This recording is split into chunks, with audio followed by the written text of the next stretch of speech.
Genesis 50. Niyakap ni Jose ang kanyang ama at umiiyak na hinagkan.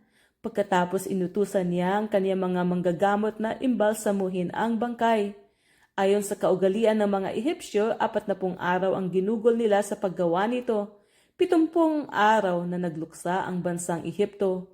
Pagkatapos ng pagluluksa, sinabi ni Jose sa mga kagawad ng Faraon, "Pakisabi nga ninyo sa Faraon na hinihiling ng aking ama bago namatay na doon ko siya ilibing sa libingan na kanyang inihanda sa Kanaan. At aking naipangakong susundin ko ang kanyang bilin. Kaya humingi ako ng pahintulot na dalhin ko roon ang kanyang bangkay at babalik agad ako pagkatapos."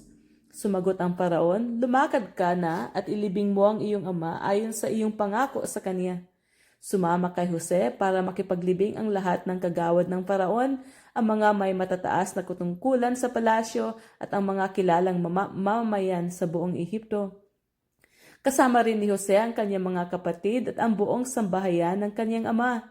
Ang naiwan lamang sa Goshen ay ang maliliit na bata, mga kawan ng tupa, kambing at baka. May mga nangangabayo, may mga sakay sa karwahe, talagang napakarami nila. Pagsapit nila sa giikan sa Atad sa silangan ng Ilog Jordan, huminto muna sila. Nagdao sila roon ng luksang parangal sa Yumao at 7 araw na nagdalamhati roon si Jose. Nasaksihan ng mga taga-Kanaan ang ginawang pagpaparangal na ito kaya sinabi nila, ganito palang magluksa ang mga taga-Ehipto. Dahil dito'y tinawag na Abel Mizraim ang lugar na iyon. Sinunod nga ng mga anak ni Jacob ang hiling ng kanilang ama. Dinala nila sa Kanaan ang bangkay at doon inilibing sa yungib na nasa kaparangan ng Makpila, silangan ng Mamre, na binili ni Abraham kay Ephron na Hiteo. Matapos ilibing ang ama, si Jose nagbalik sa Ehipto kasama ang kanyang mga kapatid at lahat ng kasama sa paglilibing. Mula nang mamatay ang kanilang ama, nag-alaala na ang mga kapatid ni Jose. Sinabi nila, "Paano kung galit pa sa atin si Jose at gantihan tayo sa kalupitang ginawa natin sa kanya?" Nagpasugo sila kay Jose at ipinasabi ang ganito, "Bago namatay ang ating ama, ipinagbili niya na sabihin ko ito sa iyo.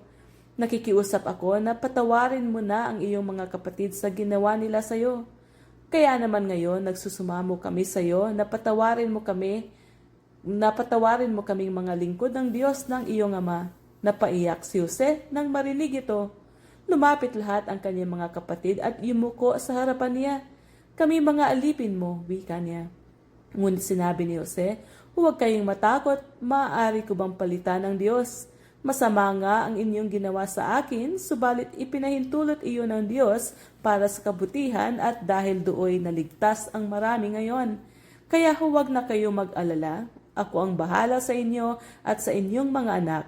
Napanatag ang kanilang kalooban sa mga sinabing ito ni Jose. Nanatili nga si Jose sa Ehipto kasama ang kanyang mga kapatid. Umabot siya ng 110 taon bago namatay. Inabot pa siya ng mga apo ni Ephraim, gayon din ang ng mga apo nila. Inabot pa siya ng mga apo ni Ephraim, gayon din ng mga apo niya kay Makir na anak ni Manases. Sinabi niya sa kanyang mga kapatid, "Malapit na akong mamatay, ngunit huwag kayong mag-alala. Iingatan kayo ng Diyos at ibabalik sa lupaing ipinangako niya kina Abraham, Isaac at Jacob." Pagkatapos ipinagbilin niya sa mga Israelita ang gagawin sa kanyang bangkay. Wika niya, "Isumpalin niyo sa akin na kapag kayo'y inilabas na ng Diyos sa lupaing ito, dadalhin ninyo ang aking mga buto." Namatay nga si Jose sa gulang na 110 taon. Siya'y inimbalsamo sa Ehipto at inilagay sa isang kabaong.